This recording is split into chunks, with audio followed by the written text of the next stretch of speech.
Hello hi सांग मैंने मुझे नहीं आसी आपण कारक ओडिया ग्रामर। तो आज मु पूरा कारक चैप्टर कंप्लीट करी। तो आशा भिडियो आपको भल लगे। डेरी न करी चलतु स्टार्ट करवा। फास्ट आम जाना कारक कौन, कारकर संज्ञा कौन, क्या कहुए। तो वाक्य मध्य क्रियापद सहित अन्य पद मानकर जो संबंध रही है ताकू कारक कहुए। आम जाचे गोटे वाक्य कारक अच्छी, विभक्ति अच्छी, ता सहित कर्ता अच्छा, सहित विशेषण, विशेष्य, सर्वनाम सब किसी थाए। तो क्रियापद सहित अन्य पद मानकर कौन संपर्क रही केवल कारक ही दर्शे थाए। तो आम जाने कि कारक 6 प्रकार। तो कौन कौन ना कर्ता कारक, कर्म कारक, करण कारक, संप्रदान कारक, अपादान कारक, अधिकरण कारक। जदि यहाँ गोटे लाइन कहवाई जी ताहले कर्ता, कर्म, करण, संप्रदान, अपादान, अधिकरण। तो चलतु आम जाना कर्ता कारक विषय। कर्ता कारक कौन आम जाना ना कर्ता कारक प्रथम विभक्ति होता है। प्रथम विभक्ति यू प्रथम विभक्ति रे कौन सब आसे ना प्रथम विभक्ति रे आसे टी, टा, टे, टाए ये सब प्रथम विभक्ति रे जाए। तो कर्ता कारक बुझापी मुझे प्रथम 2टा एग्जांपल दूचे जहाँ साहाय्य आपको बुझा सहज हम। तो चलतु तो प्रथम एग्जांपल है खरा दिने पौंस पाचे। तो पाचे हूँ क्रियापद। तापर आसी राजा पुरोहित द्वारा यज्ञ कराउचंती। विवेकानंद अमेरिका रे ओजस्विनी भाषण देले। ए 3टा एग्जांपल आप भल भाव देखंतु। तापरे मु आपनको ट्रिक कहूची जे आप कर्ता कारक को चिन्हिबे किपरि ना कर्ता कारक चिन्हिबार ट्रिक होची क्रियापद को किए जदि प्रश्न करिबा ताहले उत्तर रे आमे जहा पाइबा ताहले सेटा ही कर्ता कारक। तो आपण ये एग्जांपल देखंतु मु कहली ट्रिक हिसाब से क्रियापद को प्रश्न कले किए जदि प्रश्न करिबा उत्तर रे आमे जोटा पाइबा सेटा ही कर्ता कारक। तो एग्जांपल देखंतु खरा दिने पौंस पाचे। जदि पाचेटा क्रियापद होउची तो किए पाचे जदि कहिबा उत्तर रे हमकु पौंस मिलिबो। तो एई जगह रे पौंस हो जिवो कर्ता कारक। तापर अछि देखंतु राजा पुरोहित द्वारा यज्ञ कराउचंती होउची क्रियापद। तो किए कराउचंती यज्ञ जो होउची किए कराउचंती राजा कराउचंती। तो राजा हे जिवो एई जगह रे कर्ता कारक। तापर विवेकानंद अमेरिका रे ओजस्विनी भाषण देइथिले। तो देइथिले होउची क्रियापद। तो देइथिले किए देइथिले ना विवेकानंद देइथिले। तो एग्जांपल साहाय्य रे आपनको आशा करछि सुविधा हबो बुझिया पई। तो जानि पारले जदि आमे क्रियापद को क्वेश्चन करिबा किए बोली आंसर रे आमे जोटा भी मिलिबो सेटा हे जिवो हमर कर्ता कारक। तो आशा करछि कर्ता कारक आपनकर बहुत भलो भाबे बुझि पारथिबे आपण, डाउट किछि नथिबो। तापरे वाक्य रे बेले बेले दुईटी कर्ता रही थांती। गोटे वाक्य रे बेले बेले दुईटी कर्ता रही थांती। तो कर्ता दीटी कौन कौन ना प्रयोजक कर्ता किंबा प्रयोज्य कर्ता।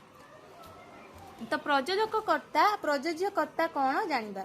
तो प्रयोजक कर्ता केमिति चिन्हिबा जी निजे न करी अन्य द्वारा कराए सी होउची प्रयोजक कर्ता। जहा द्वारा कार्यटा संपादित हुए, जहा द्वारा कार्य साधित हुए बा कार्यटा संपूर्ण हुए सी होउची हमर प्रयोज्य कर्ता। तो एग्जांपल साहाय्य मु आपनको बुझाइया पई चाहिबी कि राजा पुरोहित द्वारा यज्ञ कराउचंती। कराउचंती होउची क्रियापद। तो कराउचंती मु कहितली किए कराउचंती ताहले राजा कराउचंती ये होउची हमर कर्ता कारक। तापर आमे जानिबा मु कहली प्रयोजक कर्ता जी निजे न करी अन्य द्वारा कराए। ए जगह रे राजा निजे न करी कि अन्य द्वारा कराउचंती ताहले राजाटा हे जिवो हमर प्रयोजक कर्ता। किंतु मु कहली प्रयोज्य कर्ता काहाकू कहबा ना जहा द्वारा कार्य संपादित हुए। ए जगह रे पुरोहितंक द्वारा यज्ञ संपादित होउची, यज्ञ कार्य संपूर्ण होउची ताहले पुरोहितंक द्वाराटा हे जिवो हमर प्रयोज्य कर्ता। तापर मु चाहिबी हमर कर्ता कारक सरिला। एबे आसीबो कर्म कारक। कर्म कारक कौन ना कर्म कारक रे मन रखिबे सब बेले द्वितीय विभक्ति होइथाए। तो द्वितीय विभक्ति कौन जदि जानि नांदी ताले जानि रखंतु। द्वितीय विभक्ति होउची कुंकु मानंकु। आमे विभक्ति मु शेष रे कहबी कि प्रथम विभक्ति टीटा टेटा होउथबा बेले द्वितीय विभक्ति कुंकु मानंकु होइथाए। तो एग्जांपल भी मु ए जगह रे देबी। मार्कोनी रेडियो उद्भावन करिथिले। नील आर्मस्ट्रॉन्ग चंद्र को जाइथिले। इंग्रेज माने भारत को खंड खंड करिदेले। तो ए जगह रे आपण कर्म कारक चिन्हिबे किपरि बा चिन्हिबे केमिति गोटे क्वेश्चन आस्तबो। तो तार भी सॉल्यूशन मु नै आछि कि ट्रिक 1 रे आसीबो क्रियापद को प्रश्न करिबा काहाकू केउठी को उत्तर रे जहा मिलिबो ताहा होची कर्मकारक। जेकों से गोटे वाक्य रे फास्ट आपण क्रियापद को चिन्हट करिवे क्रियापद को किए बोली क्वेश्चन कले आंसर जोटा पाइबे से कर्ताकारक होई जिवो किंतु क्रियापद को आमे जदी कहा कु क्वेश्चन करिबा ताहले आंसर रे हमकु जोटा भी मिलिबो सेटा हे जिवो हमरो कर्मकारक।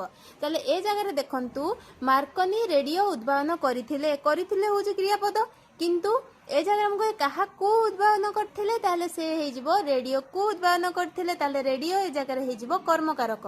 तापरे नील आर्मस्ट्रॉन्ग चंद्र को जाइथिले होची क्रियापद ताहले केउठी को जाइथिले चंद्र को जाइथिले तो केउठी को तो मु कही द्वितीय विभक्ति हम कुंकु मानू रेडियो को उद्भावन करथिले चंद्र को से जाइथिले ताहले चंद्र को हे जिवो ए जगह रे कर्मकारक। ताहले इंग्रेज माने भारत को खंड खंड करदेले एई एग्जांपल ले करदेले होची क्रियापद क्रियापद को आमे जदी क्वेश्चन करिबा काहा को खंड खंड करदेले ना भारत को खंड खंड करदेले ता माने भारत को हे जिवो ए जगह रे कर्मकारक।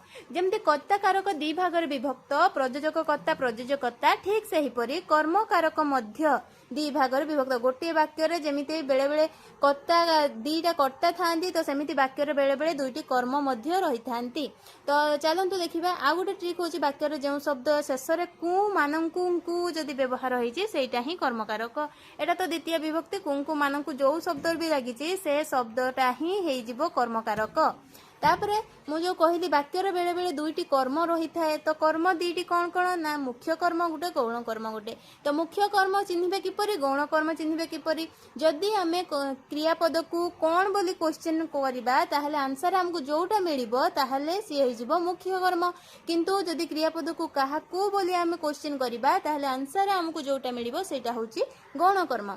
एग्जांपल मु नै जाईची गोटे शिक्षक छात्रन को प्रश्न पचारिले होची क्रियापद ए जगह रे जदि मु एठी पचारिले किए पचारिले शिक्षक पचारिले शिक्षक हे जिवो ए जगह रे कर्ताकारक।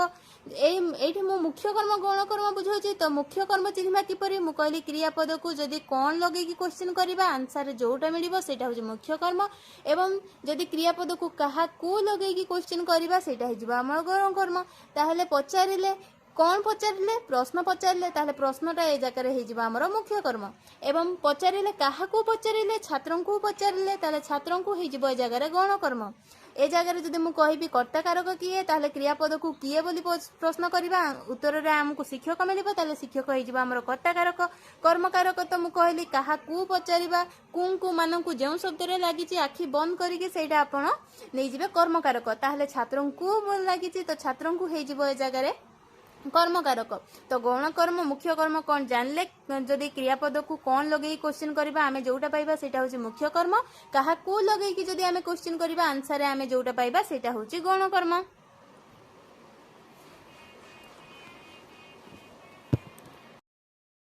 तापरे 3 नंबर रे आसीबा हमरो करंकारक। करंकारक कौन आउ केमिति चिन्हिबा चलंतु मु आपनकु बुझौची ना करंकारक रे तृतीय विभक्ति होई थाए ताले तृतीय विभक्ति रे कौन कौन सब हबो ना रे द्वारा देई एई सब हे जिवो तृतीय विभक्ति। ताले जहा साहाय्य रे कार्य संपादित हुए बा जहा साहाय्य रे क्रिया साधित हुए ताहा ही करंकारक। ताहले करंकारक बुझिया पई मु आपन मानक पाखरे 3टी एग्जांपल देइची एग्जांपल सहाय्य रे आपन को बुझिबा सहज हबो। ताहले काठुरिया कुराडी रे गछ काटुची से कलम रे लेखु अछि लोकटी जाल रे माछ धरु अछि। ताहले ए जगह रे जदी मु कहया पई चाहिबी ताहले काठुरिया कुराडी रे गछ काटुची कुराडी रे सहाय्य रे से गछ काटुची से कलम रे लेखु अछि माने से कलम सहाय्य रे लेखु अछि लोकटी जाल रे माछ धरु अछि ताहले जाल सहाय्य रे से माछटी धरुछि।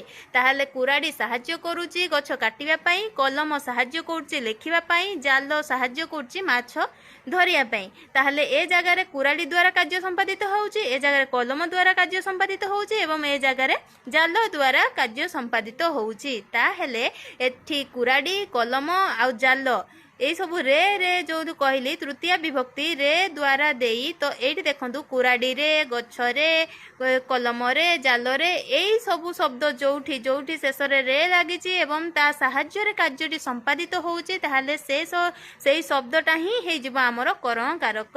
तो ट्रिक आपको मु तथापि दे देइची ना क्रियापद को कहा द्वारा प्रश्न कले उत्तर रे जहा मिलिबो से ही करण कारक। माने आपण क्रियापद एठी देखंतु काटुची कहा साहाय्य रे काटुची ना कुराडी साहाय्य रे काटुची लेखुअछि कहा साहाय्य रे लेखुअछि कलम साहाय्य रे लेखुअछि धरुअछि कहा साहाय्य रे धरुची ना जाल साहाय्य रे धरुची ए सब हे जिबा हम करण कारक। आशा करछि करण कारक बुझिबारे आपण मानकर किछि असुविधा हबनी। तापर आसीबा हमर संप्रदान कारक। संप्रदान कारक कौन केमिति जानिबा ना दान अर्थ रे संप्रदान कारक आपण माने सुनिथिबे जहार संस्कृत थिबो दानार्थे चतुर्थी विभक्ति माने दान अर्थ आसिला माने ही सेठी संप्रदान कारक हबो ता सहित एठी चतुर्थी विभक्ति हबो। चतुर्थी विभक्ति करे कौन कौन थाए ना चतुर्थी विभक्ति रे थाए कुंकु मानंकु पाई निमित्त आपण एठी भाबुथिबे कि द्वितीय विभक्ति रे मध्ये आसिला द्वितीय विभक्ति कुंकु मानंकु पुणी चतुर्थी विभक्ति रे भी आसिला कुंकु मानंकु कंफ्यूजन हेबार किछि नाही। सेठिकार कुंकु मानंकु एठिकार कुंकु मानंकु बाई बहुत डिफरेंस अछि। आपण मु बुझे साइला परे आपनकर ए डाउट भी क्लियर हे जिवो। तो जेकोसी आप सम्यक रूपे जिनस दान कर तो से क्षेत्र में आप संप्रदान कारक हम जमीती कि जड़े दाता आ जड़े गृहीता जड़े दाता जड़े गृहीता को किसी दौची दान दौची तो दाता 100% दान दौची गृहीता 100% ग्रहण कर से क्षेत्र में हो संप्रदान कारक। सेठिकार कुंकु मानंकु जोठी दान होउची सेठी ऑटोमेटिक कुंकु मानंकु थिले भी संप्रदान कारक हबो कर्म कारक हबनी। एटा सब मन रखिबे कि एठी देखंतु एग्जांपल दउची धोबा को लुगा दियो दरजी को कना दियो कांथवाला को लुगा दियो। तापर आसीबो राजा दरिद्र मानकु अन्नदान कले मु माँ भिकारी को भिक्षा देले राजा पुरोहित मानकु सुना मोहर देले। ए सब आपण माने देखुथुबे कि धोबा को लुगा दियो दरजी को कना दियो कांथवाला को लुगा दियो ए तीनिटारे जो दाता गृहीता को किसी दान दौची किंतु सेटा दान रे अर्थ रे जाउनी किंतु गृहीता पुणी रिटर्न दौची सेटा सी आपण सेही प्रोडक्ट हिसाब आप धोबा को लुगा दियो धोबा पुणी काचिकी आपको रिटर्न दौची लुगा दरजी को कना दियो कपड़ा दिया होची दरजी को ताहले सी पुणी रिटर्न ड्रेस तैयारी करके आप मानकु दौची ताहले कंथा वाला को लुगा दियो पुणी लुगा दे साला पर से कंथा आनी आपको रिटर्न दौची जोठी रिटर्न मिलिबार संभावना अछि 100% दान होउनी से क्षेत्र रे कर्म कारक हबो। माने दाता किछि दबो गृहीता ताकू मॉडिफाई करिकी जदि दाता को पुणी रिटर्न दौची ताहले से क्षेत्र रे कर्म कारक हबो। एठी दान होउनी जदि दान कहबा ताले से 100% दाता जो दौची गृहीता 100% पाउनी पुणी से रिटर्न दाता को दौची ताले से क्षेत्र रे हबो कर्म कारक। किंतु जदि 100% दान होउछि एवं गृहीता पाखरु दाता किछि रिटर्न नौनी ताहले से क्षेत्र रे हबो संप्रदान कारक। एग्जांपल देखंतु राजा दरिद्र मानकु अन्नदान कले एठी संपूर्ण भाव में दान कले ना कि से रिटर्न आनिले। तो माँ भिकारी को भिक्षा देले जो भिक्षा दे साइला परे से भिक्षा पुणी माँ को पाखकु रिटर्न आसुनी ताहले ए क्षेत्र रे हेजिबो संप्रदान कारक। ताहले राजा पुरोहित मानकु सुना मोहर देले से खुशी हेगी देले सुना मोहर ताहले से सुना मोहर तम पाखकु रिटर्न आसुनी राजा पाखकु रिटर्न आसुनी ता माने एई जगह रे हेजिबो संप्रदान कारक। आशा करछि आपण माने बुझी पारथिबे। 5 नंबर आसिला अपादान कारक। अपादान कारक आमे चिन्हिबा किपरि ना अपादान कारक रे पंचमी विभक्ति होई थाए। पंचमी विभक्ति रे कोन कोन अछि ना रु ठारु मानंग ठारु जो भी शब्द सहित रु ठारु मानक ठारु जोग होईची से शब्दटा अपादान कारक। आ जोठी विच्छिन्न क्षेत्र रे गोटे जगह आउ गोटे जगह को सी अलगा हो जाउची विच्छिन्न हो जाउची सेही क्षेत्र रे ही अपादान कारक हबो। तो चलंतु एग्जांपल किछि दोउची ना गछरु पत्र पड़िला तो गछरे पत्र थिला तो गछरु पत्र पड़िकी गछ पाखरु पत्र अलगा हो गला विच्छिन्न हो गला। आकाशरू धूमकेतु छिंडिला ये भी आकाशरे धूमकेतु थिला से आकाश मार्गरू से छिंडिला पूरा अलगा हैला। तो पर्वतरू पत्थर खसिला पर्वत रे आमे जान बहुत सारा पत्थर थाए किंतु बहुत सारा पत्थर भितरू पत्थर खसिला अलगा हो गला विच्छिन्न हो गला। आउ गोटे ट्रिक कहवाई चाहिए कि क्रियापद को जदि आमे क्वेश्चन करबा केउठू आंसर हमको जोटा मिलिबो सेटा ही हेजिबो अपादान कारक। एग्जांपल देखंतु पड़िला होची एक क्रियापद तो क्रियापद पड़िला କେଉଁଠୁ ପଡ଼ିଲା ତାହେଲେ ଗଛରୁ ପଡ଼ିଲା। ଆକାଶରୁ ଧୂମକେତୁ ଛିଣ୍ଡିଲା, ଯଦି ଛିଣ୍ଡିଲା କହିବା କୋଉଠୁ ଛିଣ୍ଡିଲା ନା ଆକାଶରୁ ଛିଣ୍ଡିଲା। ତ ପର୍ବତରୁ ପଥର ଖସିଲା, ଖସିଲା ହେଉଛି କ୍ରିୟାପଦ, ତ କୋଉଠୁ ଖସିଲା ନା ପର୍ବତରୁ ଖସିଲା। ତ ରୁ ଠାରୁ ମାନଙ୍କ ଠାରୁ ପଞ୍ଚମୀ ବିଭକ୍ତି କୋଉଠି ହୋଇଥାଏ ନା ଅପାଦାନ କାରକରେ ହେଇଥାଏ। ତ ସେହିପରି ଆଉ କିଛି ଅଛି ଯୋଉଗୁଡ଼ାରେ ଠିକ୍ ସେମିତି ହିଁ ଅଛି। କ୍ଷୀରରୁ ଘିଅ ବାହାରେ, ତ ଏଇଟା ଉତ୍ପତ୍ତି କ୍ଷେତ୍ରରେ ଘିଅ ହେଉଛି କ୍ଷୀରରୁ ହିଁ ବାହାରୁଛି, କିନ୍ତୁ କ୍ଷୀରରୁ ଘିଅ ପୁରା ବିଚ୍ଛିନ୍ନ ହେଇଯାଉଛି, ଅଲଗା ହେଇଯାଉଛି, ତାର ରୂପ ପରିବର୍ତ୍ତନ ହେଇଯାଉଛି। ତ ଉତ୍ପତ୍ତି କ୍ଷେତ୍ରରେ ମଧ୍ୟ ଅପାଦାନ କାରକ ହୋଇଥାଏ। ଶ୍ରମିକମାନେ ଆନ୍ଦୋଳନରୁ ବିରତ ନେଲେ, ମୁଁ କହିଥିଲି ରୁ ଠାରୁ ମାନଙ୍କ ଠାରୁ ଯୋଉଠି ଥିବ ଅପାଦାନ କାରକ ହବ, ପଞ୍ଚମୀ ବିଭକ୍ତି ହବ। ତ କ୍ଷୀରରୁ, ଆନ୍ଦୋଳନରୁ, ତ ଏଇ ସବୁ ହେଇଯିବ ଆମର ଅପାଦାନ କାରକ। ପୁଣି ସେମିତି କିଛି ଏକ୍ଜାମ୍ପଲ ଅଛି। ଖଜୁରୀ ଗଛ ମୂଳରୁ ପାହାଚ ପାହାଚ, ତ ମୂଳରୁ ପାହାଚ ପାହାଚ ଇଏ ଆରମ୍ଭ କ୍ଷେତ୍ରରେ, ମୂଳରୁ ଅଛି ମାନେ ଇଏ ପଞ୍ଚମୀ ବିଭକ୍ତି ଆସିବ ଅପାଦାନ କାରକ। ପୁଣି ଆସିବା ଶ୍ରୀକୃଷ୍ଣ ପାଣ୍ଡବ ମାନଙ୍କୁ ଅନେକ ବିପଦରୁ ରକ୍ଷା କରିଥିଲେ, ତ ବିପଦରୁ ଏଇଠି ଆସିବ, ଏଇ ଶବ୍ଦଟା ରୁ ଲାଗିଛି ବିପଦରୁ, ତ ବିପଦରୁ ହେଇଯିବ ଅପାଦାନ କାରକ। ତାପରେ 1947 ମସିହାରେ ଭାରତ ପରାଧୀନତାରୁ ମୁକ୍ତ ହେଲା, ପରାଧୀନତାରୁ ରୁ ଏଠି ଆସିଲା ପରାଧୀନତାରୁ ଶବ୍ଦଟା ହେଇଯିବ ଅପାଦାନ କାରକ। ତ ମାୟାବୟରେ ଅସୁରମାନେ ସମ୍ମୁଖରୁ ଅନ୍ତର୍ନିହିତ ହୋଇଯାଆନ୍ତି, ତ ସମ୍ମୁଖରୁ ହେଇଯିବ ଏଠି ଅପାଦାନ କାରକ। ତାପରେ ଗୁରୁ ଶିଷ୍ୟ ଠାରୁ ପରାଜିତ ହେଲେ ଖୁସି ହୁଅନ୍ତି, ତ ଗୁରୁ ଶିଷ୍ୟ ଠାରୁ, ତ ମୁଁ କହିଥିଲି ରୁ ଠାରୁ ମାନଙ୍କ ଠାରୁ ଶିଷ୍ୟ ଠାରୁ, ତ ଏଇ ଶବ୍ଦଟି ହେଇଯିବ ଅପାଦାନ କାରକ। ଅପାଦାନ କାରକ ସରିଲା ପରେ ଆମେ ପହଞ୍ଚି ଯାଇଛେ ଶେଷ କାରକ ପାଖକୁ, ଯିଏକି ଅଧିକରଣ କାରକ। ଅଧିକରଣ କାରକ କେମିତି ନା ଅଧିକରଣ କାରକକୁ ଆପଣ ଚିହ୍ନିବା ପାଇଁ ହେଲେ ସପ୍ତମୀ ବିଭକ୍ତିର ସାହାଯ୍ୟ ନେବେ। ସପ୍ତମୀ ବିଭକ୍ତିରେ କ'ଣ ଆସେ ନା ରେ ଠାରେ ମାନଙ୍କ ଠାରେ, ରେ ଠାରେ ମାନଙ୍କ ଠାରେ ସପ୍ତମୀ ବିଭକ୍ତି ଆସିଲା ମାନେ ଅଧିକରଣ କାରକ ହିଁ ହବ। ତ ଯେକୌଣସି ସ୍ଥାନ, କାଳ କିମ୍ବା ସମୟ, ନିର୍ଦ୍ଦିଷ୍ଟ ଯେକୌଣସି ସ୍ଥାନ, ନିର୍ଦ୍ଦିଷ୍ଟ ଯେକୌଣସି କାଳ, ନିର୍ଦ୍ଦିଷ୍ଟ ଯେକୌଣସି ସମୟକୁ ଯଦି ସୂଚଉଛି ତାହେଲେ ସେ ଜାଗାରେ ହେଇଯିବ ଆମର ଅଧିକରଣ କାରକ। କିମ୍ବା ସପ୍ତମୀ ବିଭକ୍ତି କୌଣସି ଏକ ବାକ୍ୟରେ ଯଦି ରେ ଠାରେ ମାନଙ୍କ ଠାରେ କୌଣସି ଶବ୍ଦରେ ଯୋଗ ହେଇଛି ତାହେଲେ ମଧ୍ୟ ସେଇଟା ହେଇଯିବ ଅଧିକରଣ କାରକ। ସପୋଜ ଏକ୍ଜାମ୍ପଲ ମୁଁ ଏଠି ଦେଇଛି ବର୍ଷା ଋତୁରେ କଦମ୍ବ ଫୁଲ ଫୁଟେ, ତ ଏଠି କହିଛି ପଞ୍ଚମୀ ବିଭକ୍ତି ବର୍ଷା ଋତୁରେ, ରେ ଠାରେ ମାନଙ୍କ ଠାରେ ଆସିଲା ମାନେ ଅଧିକରଣ କାରକ ସପ୍ତମୀ ବିଭକ୍ତି। ପୂର୍ଣ୍ଣମୀରେ ପୂର୍ଣ୍ଣଚନ୍ଦ୍ର ଦେଖାଯାଏ, ପୂର୍ଣ୍ଣମୀରେ ଏକ ନିର୍ଦ୍ଦିଷ୍ଟ ସମୟ ସେ କହିଛି, ପୂର୍ଣ୍ଣମୀ ସମୟରେ ହିଁ ପୂର୍ଣ୍ଣଚନ୍ଦ୍ର ଦେଖାଯାଏ।